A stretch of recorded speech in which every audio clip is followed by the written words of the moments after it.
মুশফিক মাহমুদুল্লাহর ভবিষ্যৎ নিয়ে সাবেকদের যা ভাবনা।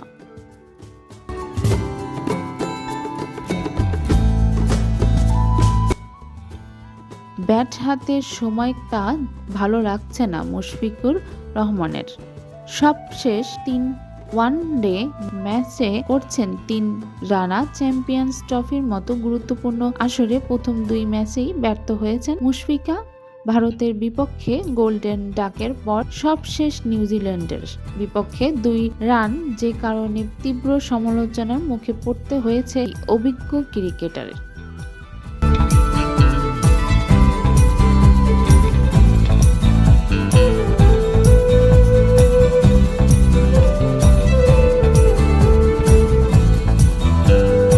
এদিকে মাহমুদুল্লাহ রিয়াদকে নিয়েও কম সমালোচনা হচ্ছে না। ভারতের বিপক্ষে ইনজুরির কারণে না খেললেও নিউজিল্যান্ডের বিপক্ষে ছিলেন ব্যর্থ, যে কারণে চারিদিকে সমালোচনার তীরে বৃত্ত হচ্ছেন অভিজ্ঞ এই 2 ক্রিকেটাররা সামাজিক যোগাযোগ মাধ্যমে।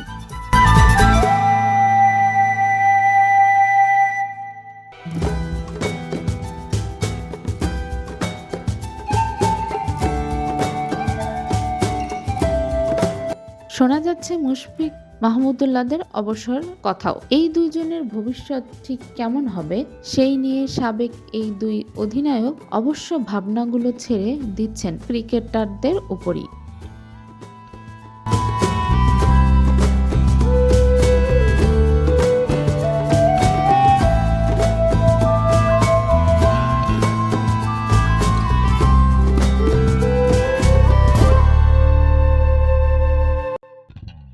মোহাম্মদ আশরাফুল এবং খালেদ মাসুদ পাইলটের কথায় উঠে এসেছে ভালো মানের বিকল্প না হওয়ার বিষয়টি।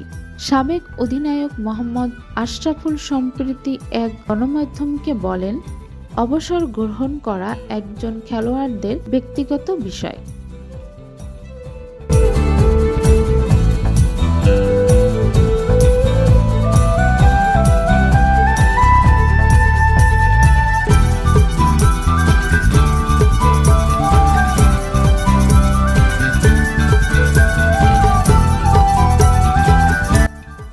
দুজনই যথেষ্ট ফিট আছেন, খেলা উপভোগ করছেন। আপনি কি ভাবছেন এটা গুরুত্বপূর্ণ নয়। 2023 সালের বিশ্বকাপ রিয়াদ যেভাবে খেলেছে, যদি অবসর নিয়ে নিত তাহলে মানুষ শ্রদ্ধা করত।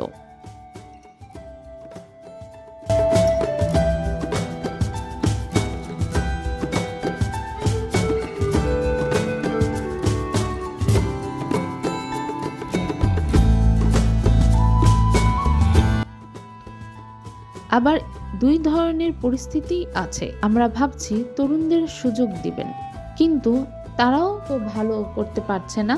এ কারণে নির্বাচকও চাচ্ছেন মুশফিক রিয়াদ আরও খেলুক।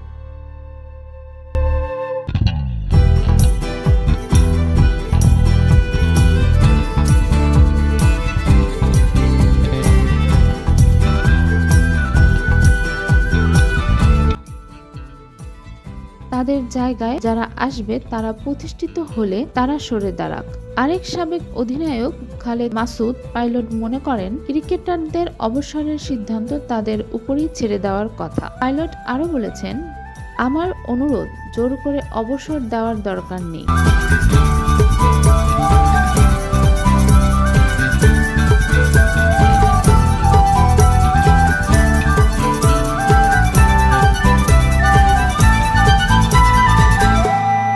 ক্রিকেটাররা বুঝবে যে তার কখন অবসর নিতে হবে। আপনি দেখেন, গতকালের ম্যাচে নিউজিল্যান্ডের দলে মিচেল খেলেনি। ব্যাকআপ রবিন্দ্র সুযোগ পেয়েই করেছেন সেঞ্চুরি, যেটা আমাদের আসলে নেই।